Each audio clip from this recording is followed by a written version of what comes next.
Bueno, pues me da mucho gusto estar aquí en esta serie de seminarios en español que organiza el Instituto Mind. Agradezco a la doctora Verónica Martínez por la invitación. De lo que quiero platicarles hoy es de algunos estudios que hemos realizado recientemente en población con autismo y con síndrome de Down, que están principalmente enfocados a comprender procesos de desarrollo del lenguaje. Lo principal que estudiamos nosotros es desarrollo cognitivo con un enfoque muy importante en lenguaje, o sea, cómo se da lugar al lenguaje a partir de procesos básicos.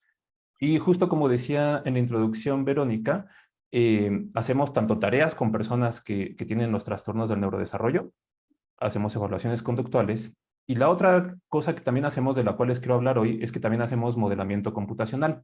Usamos algunos modelos que nos permiten simular conducta, que intentamos entonces que simulen conducta típica para comprender cómo es que se da esa conducta típica del lenguaje y también comprender un poco cómo podríamos intervenir nosotros en tal vez favorecer algunos patrones de aprendizaje.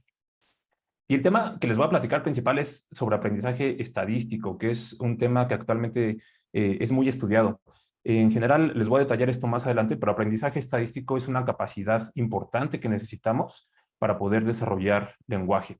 Eh, Como ustedes saben, prácticamente en todos los trastornos del neurodesarrollo vamos a observar patrones de desarrollo del lenguaje atípico o demorado. En algunos casos no van a ser tan visibles esos patrones. Por ejemplo, muchas personas con síndrome de Down, perdón, con autismo, no van a mostrar necesariamente patrones de lenguaje tan atípicos, aunque en algunas evaluaciones sí puedan llegar a mostrarlos. Eh, una cosa que es importante que quiero aclarar desde el inicio es que el lenguaje es un proceso bastante complejo. Complejo en el sentido de que involucra muchas cosas. Por ejemplo, involucra cuestiones de contenido, de forma y de uso. En el contenido, pues lo que estudiamos es cómo crece el vocabulario o el desarrollo léxico. En cuestiones de forma, lo que estudiamos es, por ejemplo, cómo se generan oraciones, cómo se aprende la estructura de una gramática. También algunas cuestiones de fonología y de morfología. Y también existe los estudios de uso, ¿no? Por ejemplo, los estudios de pragmática. Pese a que el lenguaje implica todo esto, nosotros nos centramos solo en algunas de estas partes. Particularmente, hoy les quiero hablar de aspectos de vocabulario. Cómo crece el vocabulario de manera típica y también cómo crece de manera atípica en poblaciones que tienen trastornos del neurodesarrollo. Sintaxis y gramática son otros de los ámbitos que también estamos empezando a estudiar, aunque ahí llevamos estudios apenas en proceso. Bueno, les quiero platicar rápidamente algunas generalidades, quizá un poquito rápido y superficial, de qué es lo que se considera que se manifiesta como lenguaje atípico en estas dos poblaciones.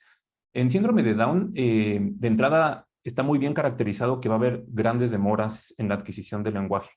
Esas demoras son respecto a la población típica, obviamente. Entonces, por ejemplo, se tiene una caracterización de más o menos en qué edad aparece la primera palabra en desarrollo típico, que es alrededor de un año, más o menos en qué edad aparecen ya oraciones más complejas de 2 o 3 palabras, etcétera. Todos esos hitos del desarrollo del lenguaje se sabe que van apareciendo tardíamente en síndrome de Down. Eh, Siendo esa quizá la principal característica del lenguaje en personas con síndrome de Down. La otra gran característica que es muy interesante es que tienen una combinación de competencias entre fortalezas y debilidades.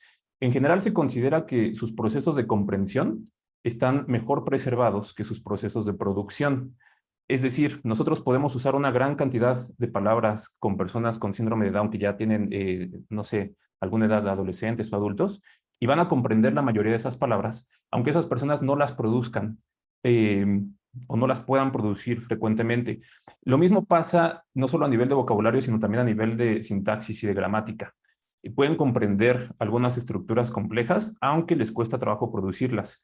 Eh, Ese desfase entre comprensión y producción es algo que aparece en algunos trastornos, pero es particularmente acentuado en síndrome de Down. Otra gran característica es que en general va a haber mucha heterogeneidad. Esto es algo que pasa prácticamente en todos los trastornos. No todas las personas, por tener un trastorno, van a mostrar un patrón específico, ¿no? De desarrollo del lenguaje. Esa heterogeneidad es particularmente relevante justo en el trastorno del espectro autista, justo como voy a detallar ahorita. En general se considera que hay algunas algunas anomalías, algunos procesos atípicos de comunicación en TEA, trastorno del espectro autista. Al grado que, de hecho, los procesos de comunicación atípicos, que incluyen lenguaje, forman parte de los criterios diagnósticos de esta condición. La característica que vamos a encontrar y que vuelve difícil muchas veces la investigación y también vuelve que el tratamiento tenga que ser muy específico dependiendo de cada persona, es que tenemos patrones de lenguaje muy heterogéneos. Podemos tener dos personas con diagnóstico de TEA, siendo que una va a hablar, por ejemplo, de manera fluida y prácticamente típica, o incluso una forma de hablar más compleja que la típica, con estructuras como muy rebuscadas, por ejemplo. Y al mismo tiempo podemos tener otra persona que tenga diagnóstico que esté en una incomunicación total. Y entre esos dos extremos, pues tenemos toda la variedad, ¿no? Eso vuelve un poquito difícil el caracterizar que exista un solo patrón de lenguaje atípico en TEA, cosa que prácticamente ya nadie considera que haya, ¿no? Más bien se acepta que existe esa variabilidad y se intenta entender cuáles son las cosas más frecuentes y las más relevantes también para poder explicar el desarrollo del lenguaje en personas con trastorno del espectro autista. Una de las principales cosas que sí se ha visto es que en general uno de los mejores predictores que va a haber de si va a existir un habla eficiente y casi típica es predictores de inteligencia no verbal. En pocas palabras, en general las personas con TEA, por ejemplo, los casos que antes se consideraban como Asperger o actualmente como de grado 1, o en general las personas que tienen TEA, pero que también tienen un IQ normal o elevado, van a presentar muy pocos problemas en desarrollo del lenguaje. O si bien llegan a desarrollar lenguaje atípico, no va a ser un lenguaje que les impida, por ejemplo, la comunicación o la convivencia, ¿no? En general, estudiar lenguaje es un ámbito complejo, como les decía, porque hay muchas cosas involucradas. Y lo que nosotros hacemos cuando estudiamos lenguaje atípico es ver lenguaje como uno de los procesos complejos finales que dependen de muchos procesos previos. Cuando nosotros observamos lenguaje atípico, hay como de dos, ¿no? Pueden ir y estudiar directamente ese lenguaje atípico o pueden irse unos pasos abajo, unos pasos atrás en la cadena de desarrollo cognitivo para intentar entender qué proceso cognitivo previo puede estar explicando el lenguaje atípico. Por ejemplo, hay algunos procesos cognitivos muy importantes que subyacen al lenguaje, como son el aprendizaje estadístico, la formación de conceptos o incluso conceptos que uno pensaría que no tienen tanto que ver con lenguaje, ¿no? Como teoría de la mente. Justo teoría de la mente va a ser un componente importante para aspectos pragmáticos del lenguaje. Si yo tengo una buena teoría de lo que está pensando la otra persona, eso me permite ajustar mi discurso, usar otras palabras, usar quizá otro tipo de estructuras y demás. Entonces, todos estos procesos son procesos también complejos que subyacen a la comprensión y la producción del lenguaje, que a su vez dependen de otros un poco más generales. Por ejemplo, aprendizaje asociativo, aspectos de categorización, algunos procesos de discriminación visual y auditiva y demás. Y estos procesos generales, a su vez, aquí es donde viene una parte que nos interesa mucho, justamente pues dependen de mecanismos neuronales. Eh, si ustedes revisan la serie de seminarios del Instituto Mind, justo verán que hay pláticas que tocan distintos de estos temas. Hay muchas pláticas que tocan justo aspectos de mecanismos neuronales. Y lo que a veces se vuelve difícil es intentar conectar todo eso, ¿no? Cómo tienen una explicación que vaya desde cómo hay alguna cosa atípica neuronal hasta cómo eso repercute en un proceso de lenguaje que también es atípico. En general también, bueno, van a escuchar que uso mucho la palabra atípico, porque preferimos usar en general ese término que usar términos como deficiente, aunque a veces también se me puede ir por ahí alguno así. También mucho por tener la visión pues que son poblaciones distintas, que son poblaciones neurodivergentes, no necesariamente poblaciones patológicas. Pero bueno, volviendo al punto, un reto es cómo conectar todos estos niveles de explicación o todos estos procesos. Cómo salta uno de entender que hay algunos patrones de procesamiento neuronal atípico a entender que eso repercute en algunos aspectos del lenguaje.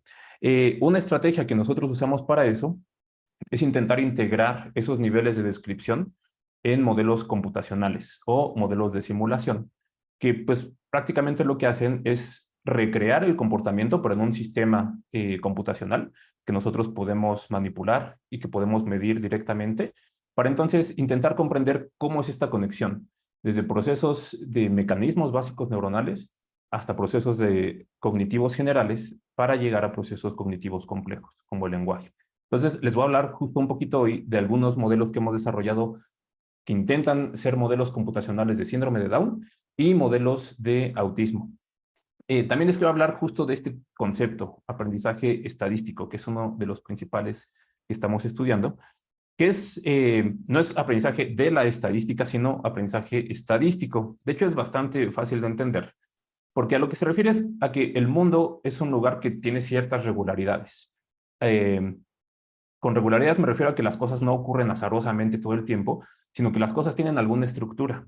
Y esa estructura se puede caracterizar como una estructura estadística. De tal forma que el reto de una persona que está aprendiendo es crear un buen modelo interno de las regularidades importantes que encuentra en el ambiente. Entonces, lo aterrizo aquí con un ejemplo por demás sencillo. Las manzanas son rojas. Nosotros tenemos que aprender en algún momento de la vida a asociar esta forma y este concepto de manzana con el color rojo. Simplemente eso es una correlación, ¿no? Hay una alta correlación entre el color y la forma de este objeto. Por eso es que denominamos a veces con este concepto de aprendizaje estadístico. Una cosa que es importante, y también por eso me gusta este ejemplo, es que las correlaciones tampoco son así de simples como parece, porque sabemos que también hay manzanas de otros colores. La otra cosa que también nos permite ver este ejemplo es que no solamente se trata de correlaciones así, sino que aprendemos muchas cosas, muchas características estadísticas del ambiente. Por ejemplo, también aprendemos secuencias. En esta oración, las manzanas son rojas, tenemos esta secuencia, ¿no? Y tenemos una secuencia de sujeto, verbo y predicado. No es algo que nos estén diciendo explícitamente, o sea, no hay ahorita alguien que nos diga, fíjate que esto tiene sujeto, verbo y predicado, pero es algo que escuchamos regularmente en el español y que entonces nos volvemos sensibles a esa secuencia. Eh, lo que es importante entonces para el aprendizaje estadístico es entender que a lo largo de la experiencia vamos aprendiendo muchas regularidades del ambiente, muchas de ellas son regularidades importantes para el lenguaje, pero aquí es donde viene también un punto interesante. Necesitamos un sistema de aprendizaje bueno, robusto y flexible. ¿Qué significa flexible? Por ejemplo, que tampoco cree una correlación tan fuerte entre manzana y roja que no le permita aprender después que las manzanas también pueden ser verdes. Entonces, de hecho, en el ambiente y en el lenguaje hay muchas estructuras estadísticas, muchas correlaciones, por ejemplo, que se sobrelapan unas con otras. Entonces, el gran reto es cómo hace nuestro sistema de aprendizaje para poder procesar todas ellas de forma eficiente, de forma rápida y no generar interferencias porque ya aprendió unas cosas y esas no les permiten aprender otras. Eso es en buena medida lo que se estudia en los modelos de aprendizaje estadístico. Les pongo un ejemplo más de cómo esto se relaciona con lenguaje. Eh, Hoy aprenderán ustedes una nueva palabra que es el nombre de esta cosa. Esto es una fruta. Esta fruta espero que no sepan su nombre para que lo puedan aprender hoy, pero se llama jala. Si ustedes establecen esta relación bidireccional entre la palabra y el objeto, o esta correlación bidireccional, entonces están aprendiendo una nueva palabra en su léxico, ¿no? Están incrementando su vocabulario. Sin embargo, no es así como se aprenden palabras cotidianamente. Es un poquito más difícil que eso o un poco más caótico, si se quiere. Se parece más a una escena como esto, ¿no? Imagínense que son este niño, están ahí en su mundo que se ve un poco caótico como esto, y de pronto escuchan que alguien les dice, mira, hay una jala. Intencionalmente no puse espacios aquí en esta frase, ahorita les voy a decir por qué. Entonces, ustedes están aquí viendo todo este caos y solo escuchan esto, pues no van a entender nada, ¿no? Van a decir, ¿qué demonios está pasando aquí? Sin embargo, ustedes podrían aprender que cuando alguien les dijo esto, se refería a la jala que está aquí, dentro de todo el caos. Entonces, tendrían que crear esta misma asociación. Aunque parezca difícil y aunque se vea caótico, esa es la forma en la que de hecho aprendemos cotidianamente. ¿Cómo lo hacemos entonces para aprender esto desde una descripción de aprendizaje estadístico? Pues hay al menos tres cosas importantes que tenemos que tener como capacidad cognitiva, que las enumero acá.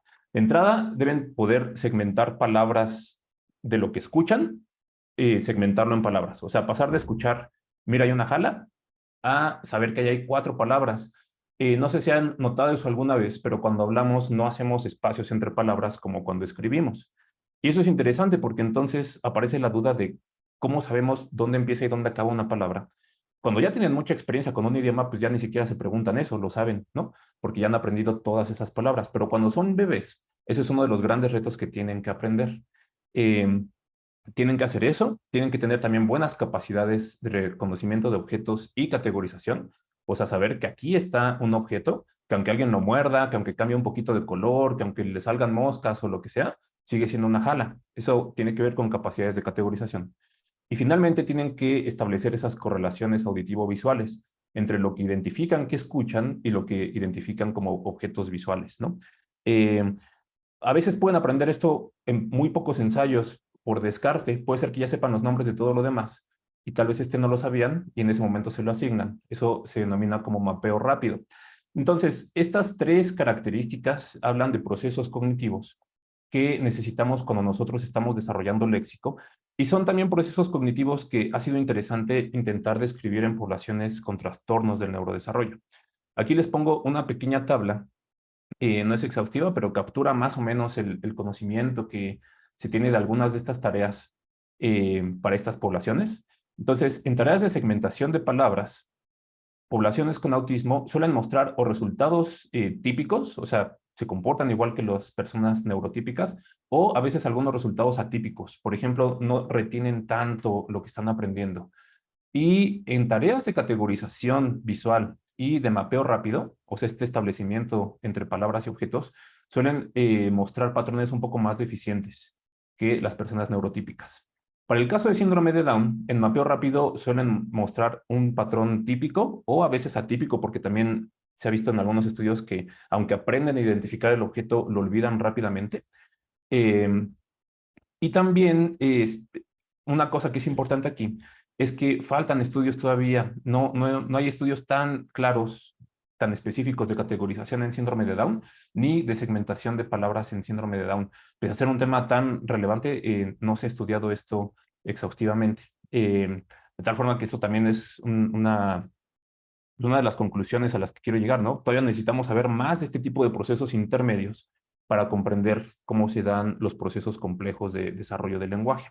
De tal forma que en nuestro grupo de trabajo, el objetivo ha sido un poco en este sentido, ¿no? Poder comprender estos procesos de aprendizaje estadístico en síndrome de Down y en autismo. Y particularmente nos hemos enfocado a esto, a estudiar cómo se aprenden correlaciones o estas asociaciones en síndrome de Down y estudiar procesos de categorización visual en autismo, ambos relacionados con lenguaje. Eh, También nos interesa analizar cómo estos procesos justamente de aprendizaje estadístico se desarrollan finalmente con procesos de desarrollo léxico.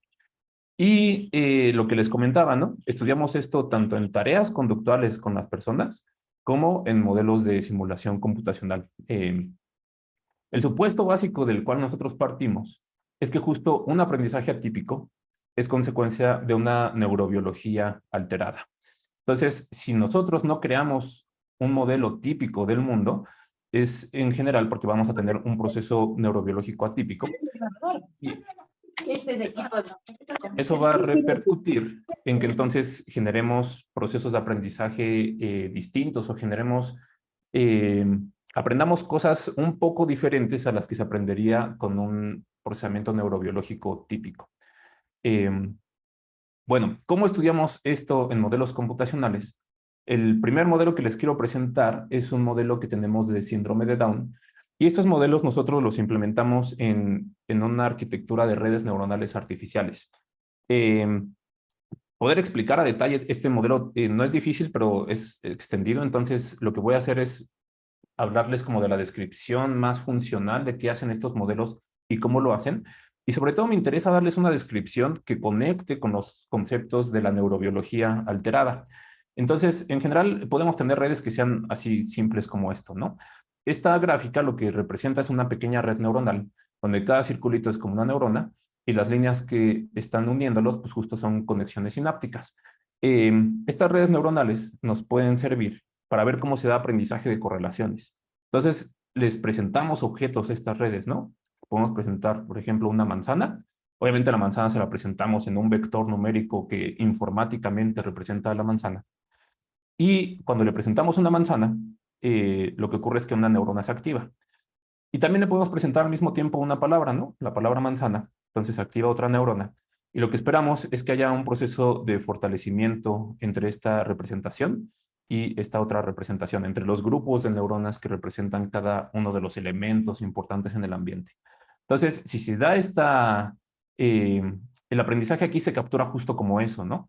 Es aprendizaje que se denomina Hebbiano, justamente porque sigue los principios de aprendizaje de Donald Hebb, que en pocas palabras son principios muy sencillos. Lo que describen es que sea un fortalecimiento sináptico entre neuronas que disparan concurrentemente o al mismo tiempo. O sea, las neuronas que disparan juntas fortalecen su conexión, ¿no? Eh, bueno, aquí está justo el resumen de esto. Cuando el aprendizaje se da en este modelo, ¿cuándo se fortalece el valor de la conexión? Esos ajustes dependen entonces de los estímulos que nosotros le estamos presentando a la red. Le vamos presentando distintos pares y distintos escenarios. Y los valores también de conexión dependen de cómo está operando propiamente al interior la red. Y esa operación entonces va a depender de cómo simulamos nosotros algunos valores de excitación, de inhibición y de plasticidad. Y es ahí donde entra la parte interesante de cómo simulamos síndrome de Down. Eh, para entender eso, debemos entender que hay dos procesos que se consideran hebbianos, que han sido muy estudiados en la neurociencia.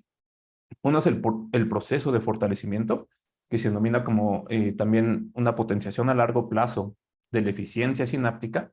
Y esto es algo que se puede hacer en cerebros, ¿no? Se suele hacer mucho experimentos de esto en cerebros animales, donde se identifican dos grupos de neuronas que están conectados, se estimulan fuertemente y lo que ocurre es que se observa que mejora la eficiencia sináptica entre esos grupos. Eso es LTP o potenciación a largo plazo. Lo que es interesante es que también existe otro proceso que es como el opuesto, que es un proceso anti-Hebbiano o de depresión a largo plazo.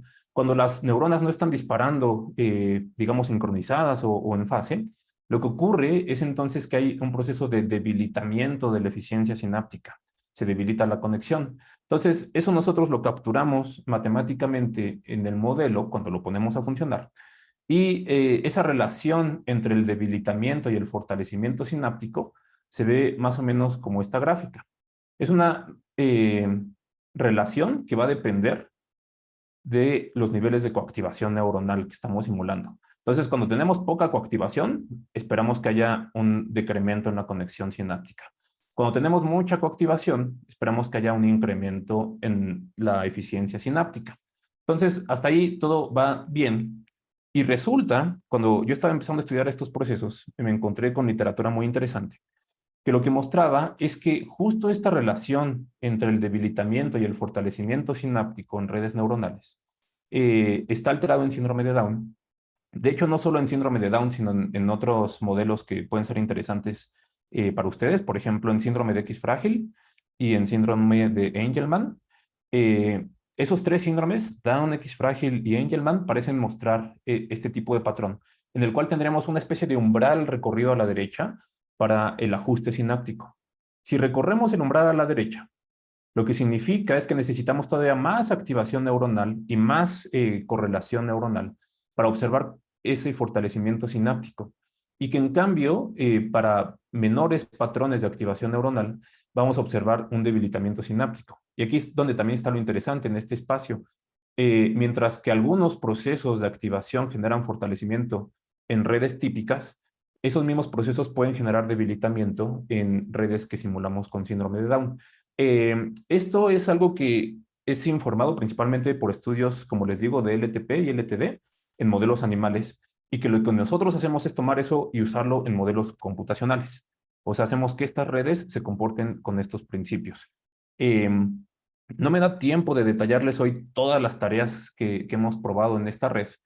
Eh, lo que hice fue presentar aquí un pequeño resumen de qué es lo que hemos encontrado que pasa cuando tenemos estas redes que simulan aprendizaje en síndrome de Down. Y lo resumí aquí como en dos principales hallazgos, sobre todo los que tienen que ver con lenguaje.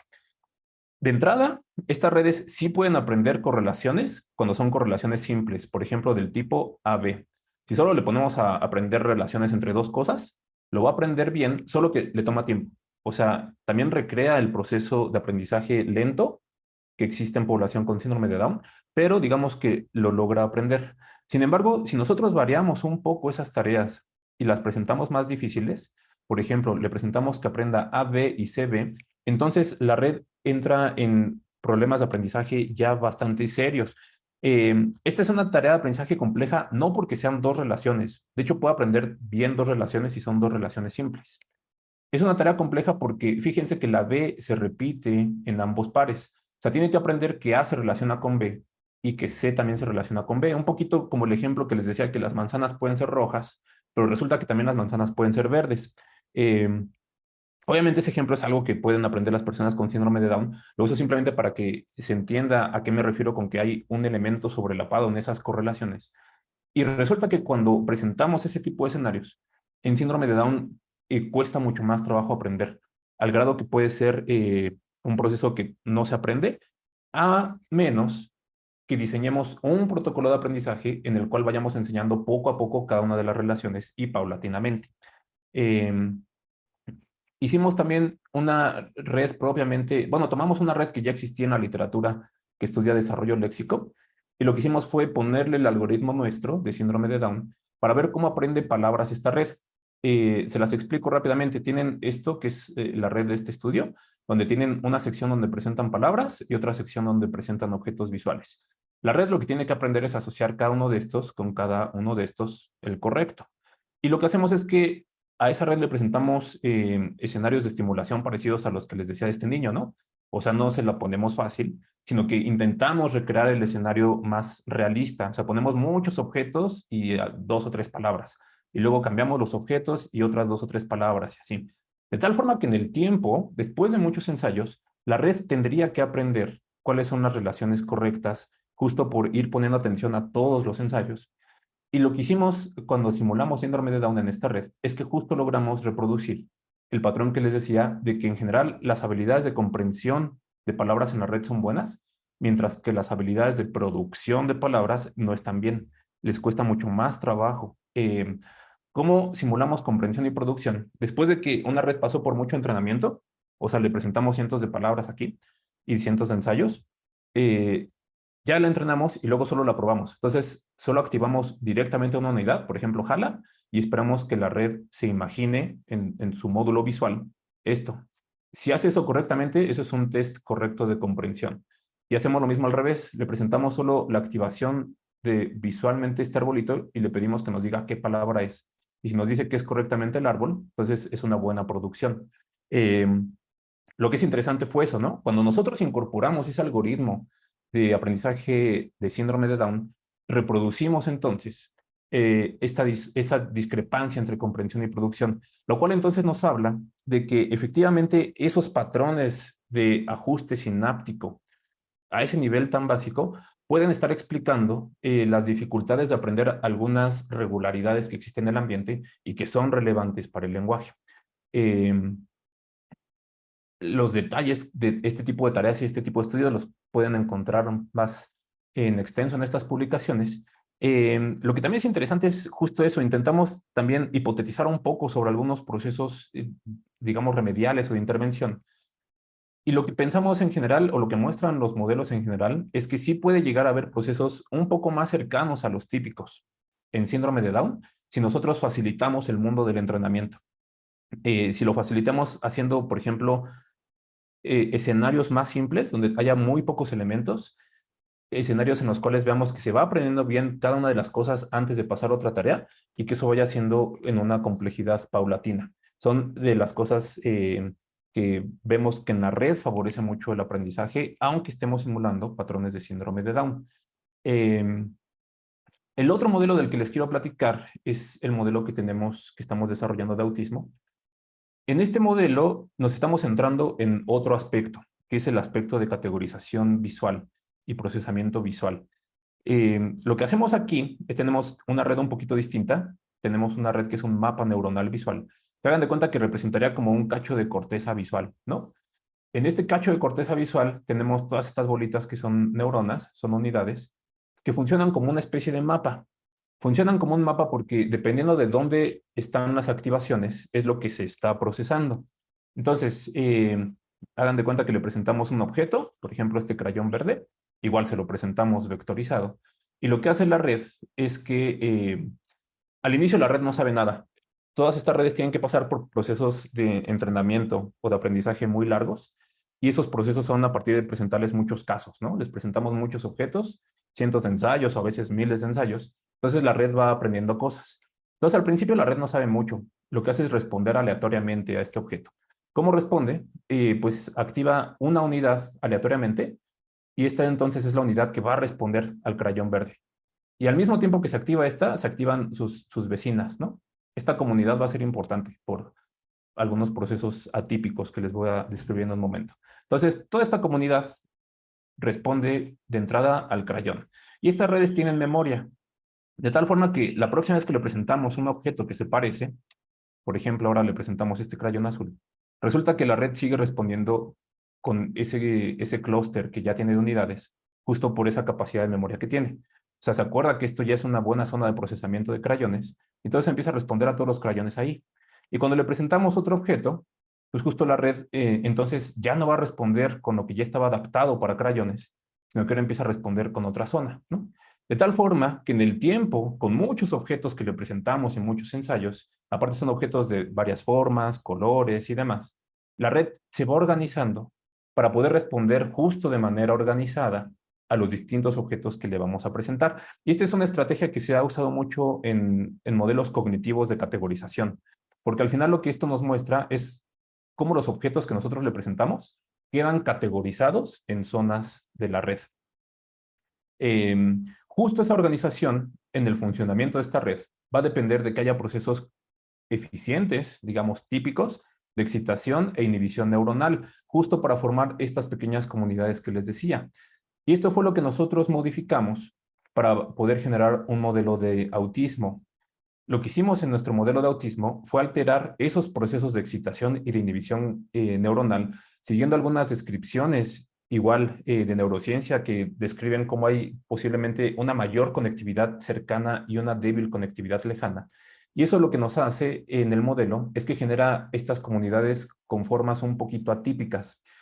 Me parece interesante que, de hecho, esto concuerda mucho con una de las descripciones del doctor Casanova, que fue uno de los primeros ponentes en esta serie de seminarios. Él tiene un trabajo muy interesante en el cual habla de minicolumnas corticales. Esas minicolumnas corticales están descritas con estos gráficos que les explico cómo pueden ustedes imaginarse que esto funciona dentro de este tipo de mapas, ¿no? Hagan de cuenta que esto fuera como el mapa, ¿no? Cada uno de estos esquemas. Y el punto así más alto que ven aquí es como la neurona que está respondiendo a un estímulo.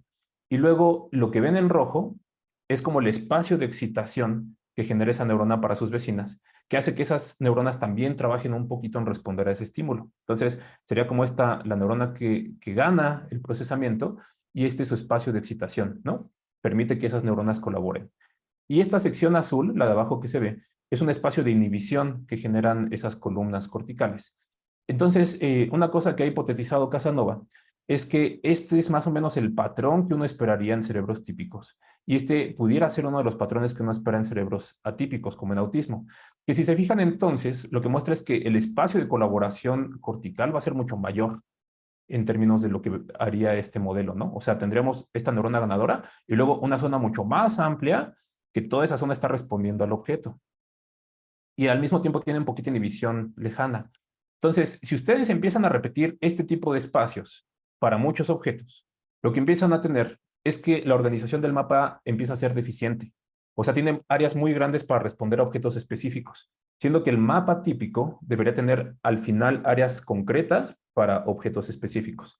Eso es en buena medida lo que hicimos nosotros en este modelo. Dijimos, vamos a incorporar estas nociones de neurociencia para un modelo que describe cómo se forman categorías de objetos y vamos a ver qué nos dice ese modelo del comportamiento de niños autistas.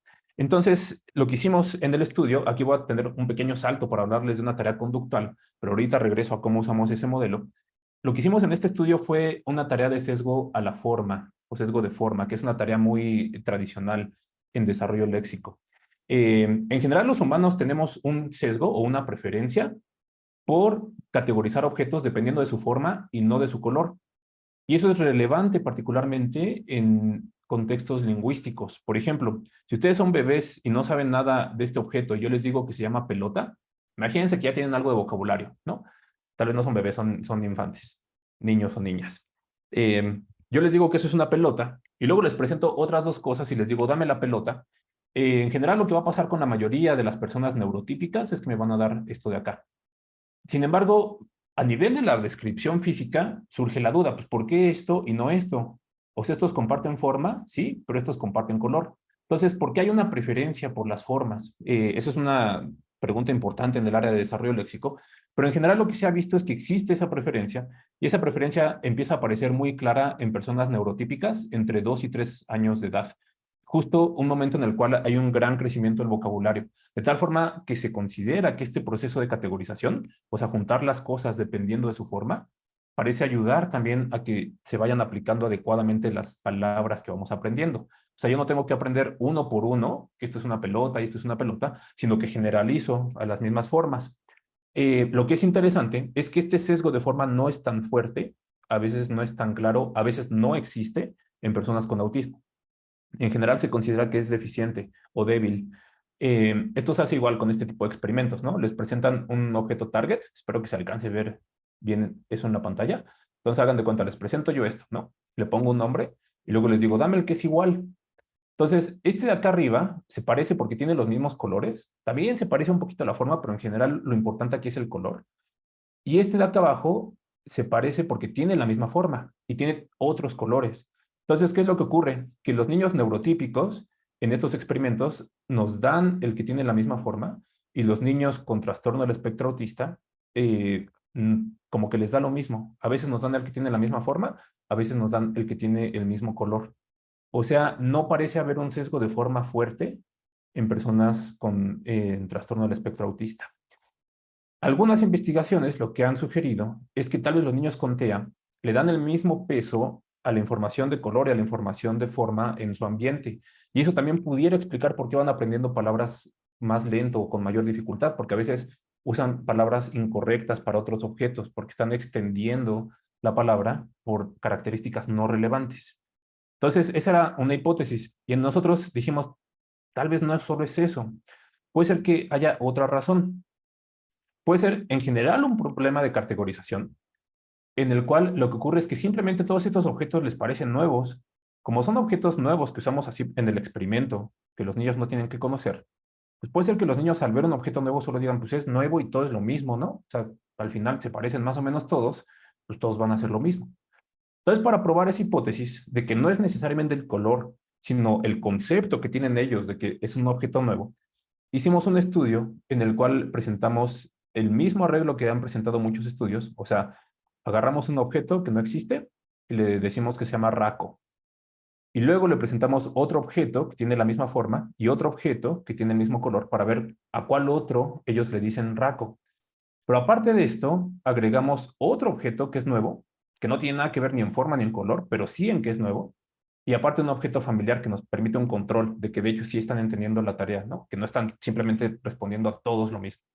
Entonces, con esto podíamos confirmar si se trataba de que estaban poniendo la atención a lo nuevo, no necesariamente al color. Entonces, hicimos varios ensayos de eso, ¿no? Aquí les presento los 4 ensayos que utilizamos. En general, lo que hacemos es, la lógica del ensayo es la misma. Le presentamos uno de estos objetos, le decimos, mira, esto es una meda. Y luego le presentamos todos estos, uno por uno, en distinto orden. Y le decimos, ¿puedes poner las medas aquí, por favor, en esta cajita? Y ya el niño va decidiendo si cada uno de estos lo considera una meda o no, porque tenga el mismo color, porque tengan la misma forma, porque son nuevos, etcétera. Y esto fue lo que encontramos. ¿A cuántos consideran medas? Aquí están los resultados de niños típicos en negro y niños con autismo en gris. En general, lo que ven, si se fijan en las gráficas negras, es que justo los niños típicos tienen sesgo de forma. En general, los que tienen la misma forma, todos consideran que sí son. El color, alguno que otro lo consideran, los nuevos no, y los familiares pues, tampoco. Pero fíjense lo que pasó con los niños con autismo. Sí muestran ponerle atención a la forma, pero también le pone atención al color y también le pone un poco de atención a los nuevos. O sea, en general, no solamente es el color lo que los distrae, sino que no están poniendo tal vez tanta atención al proceso de cómo están categorizando esos objetos nuevos. Eh, lo que hicimos fue, bueno, ya vimos que esta es la conducta que ocurre en niños con autismo. Vamos a ver qué es lo que hace el modelo de redes neuronales que tiene estos procesos de categorización alterados por esta variación en la excitación e inhibición que genera toda esta colaboración minicolumnar atípica. ¿no? Entonces, la misma tarea se la presentamos a un modelo computacional como el que les acabo de escribir, que aquí está un poquito más extendido, ¿no? El modelo lo que incluye es justamente ese mapa visual que les describía, y este mapa le vamos presentando objetos visuales, ¿no? Por ejemplo, la foto de esta taza. Y el mapa entonces aprende a responder en alguna zona a este objeto. Y también tenemos un componente de palabras, como en la otra red que les mostré. Entonces, al mismo tiempo que les enseñamos estas tazas, les activamos aquí en la palabra taza. Y otra vez, por conexiones gevianas, pues se van haciendo estas asociaciones, ¿no? Lo que hacemos cuando nosotros simulamos estas tareas es que tenemos que generar modelos que tengan una experiencia de vida, obviamente de vida simulada, pues parecida a la que esperaríamos en los niños. Entonces, pues un modelo de estos, cuando llega al experimento, ya tiene que haber visto muchos objetos y conocer algunas palabras. Entonces, lo mismo, ¿no? Le presentamos aquí cientos de objetos, cientos de palabras, le permitimos al modelo aprender mucho, y ya que el modelo aprendió, le presentamos la tarea experimental. Entonces, tuvimos los dos modelos. El modelo que tiene el mapa típico, que madura de manera típica, y el modelo que tiene el mapa que madura con estos patrones atípicos en el mapa visual, ¿no? Le presentamos la tarea experimental y esto es lo que hace los resultados de los modelos. Ahora, lo que quiero que noten y que a mí me parece muy interesante es que de hecho los resultados replican la misma tendencia de lo que hicieron los niños. Esta gráfica de abajo es con los niños reales, o sea, de carne y hueso, y esta gráfica de arriba es con los niños simulados, o sea, los modelos de redes neuronales. En general, nuestro modelo típico, pues justo replica que hay una buena preferencia a la forma, los objetos que comparten la forma los categoriza como los target, y al color y a los nuevos no les hace tanto caso, y a los familiares menos, ¿no? Y el modelo que tenemos de autismo, de trastorno del espectro autista, muestra este patrón en el cual le va prestando cada vez menos atención a esas características conforme avanzamos en la gráfica, ¿no? O sea, sí le presta atención a las formas, pero también le presta algo de atención al color, aunque las formas son más importantes que el color. Pero también le presta atención a los nuevos. Justo eso lo que nos permitió es entonces proponer o confirmar nuestra hipótesis de que no se trata de un problema de sobreatención al color, sino que en general se trata de un problema de categorización. ¿Por qué? Porque nuestro modelo es un modelo de categorización, que lo que hace es que tiene que aprender categorías, o sea, tiene que aprender cuáles son las unidades correctas para responder a cada tipo de objeto. Entonces, si hace eso adecuadamente, aunque variemos cosas en los objetos, como su tamaño, sus colores, algunos tienen un poquito más atributos que otros y así, en general el modelo tiene que ser flexible, lo que les decía al inicio, ¿no? Tenemos que aprender sobre el ambiente, pero tenemos que ser un sistema de aprendizaje flexible, que podamos aprender que hay algunas variaciones, que hay cosas más relevantes que otras, que hay cosas, por ejemplo, que les tenemos que poner más atención que otras, para poder tener entonces un buen modelo de lo que hay en el ambiente, y sobre ese buen modelo poder asignarle palabras, poder construir oraciones y demás. Lo que observamos entonces fue eso, el modelo cuando nosotros dificultamos el proceso de categorización, resulta que el modelo se comporta parecido a los niños en las tareas de sesgo de forma. Y lo otro que ya no les comenté es que los niños que muestran aquí más problemas en el sesgo de forma, también son niños que puntúan más bajo en evaluaciones que les hacemos de desarrollo léxico, confirmando ahí que sí hay una relación entre estas capacidades de categorización y el desarrollo que van teniendo de vocabulario. Entonces, este es el modelo que nosotros hemos estado trabajando de autismo, y con eso salto a las conclusiones de esta charla. A nosotros nos interesa resaltar justo la importancia de tener un acercamiento al desarrollo. O sea, no de aislar un proceso simplemente, por ejemplo, el lenguaje, e intentar estudiarlo como ya el lenguaje, como específicamente ese proceso, sino entender justo toda esa cascada de consecuencias y de efectos que van teniendo las disrupciones que tiene el sistema en distintos niveles. Entonces vamos justo de procesos neuronales básicos, generales, aunque aquí obviamente en estos modelos no capturamos todo el detalle neurobiológico, es imposible, sino que capturamos aquellas cosas que parecen ser biológicamente relevantes para el procesamiento de información. Y eso nos permite entonces tener esta ruta de desarrollo, ¿no? Por ejemplo, ver cómo el aprendizaje asociativo atípico da lugar a un proceso de aprendizaje estadístico atípico y a un proceso de desarrollo léxico atípico, como en el caso del síndrome de Down. O que la categorización visual atípica produce fallas en el sesgo de forma que también repercuten en un proceso léxico atípico. O sea, por ejemplo, esos modelos no aprenden bien la palabra raco o no aprenden bien la palabra meda, ¿no? Esas palabras que usamos para los estímulos experimentales.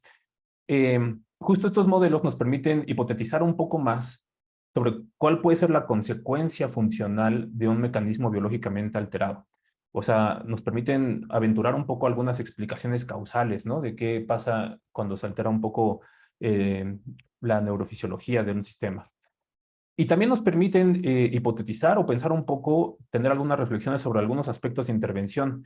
Por ejemplo, en este caso, aunque ambas poblaciones pueden llegar a mostrar procesos de desarrollo de vocabulario lentos y atípicos, la intervención no tiene que ser con la misma estructura en ambas. Por ejemplo, en el caso de TEA, sería bueno favorecer habilidades de categorización, habilidades de atención visual, juegos como más de generación de categorías y conceptos, ¿no?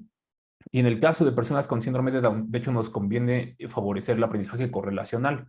Eh, Igual, ¿no? Como intentar evitar interferencias entre muchas tareas, ir poco a poco con tareas aisladas, dificultad creciente. Y finalmente, la otra idea es que necesitamos más investigación justo de estos procesos, digamos, intermedios conductuales de aprendizaje estadístico y de categorización. Y más investigación también para poder conectar el nivel de explicación del mecanismo neuronal con el nivel de explicación más complejo del desarrollo del lenguaje. Entonces también esa es la invitación en general a los grupos a que podamos ir haciendo más investigación en estos ámbitos.